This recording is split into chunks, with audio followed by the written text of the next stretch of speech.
Вчера, денес и во наредните денови на територија на општина Карпош, во соработка со јавното претпријатие Паркови и зеленило и градот Скопје, правиме една голема акција за расчистување на меѓублоковското зеленило, односно зеленилото помеѓу зградите, негово чистење од стари лисја, од отпад, од смет и од останати ѓубришта кои се собираат во овие меѓублоковски паркови. Нашата цел е ова зеленило помеѓу зградите сега да се исчисти, да се одржи, за да можеме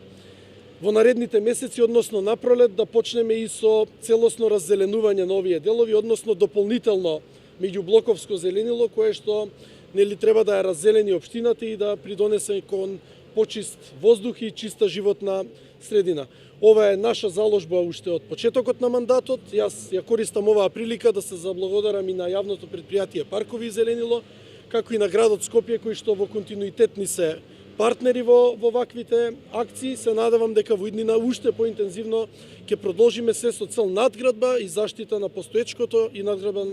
на ново зеленило и во Карпош и во целиот град Скопје.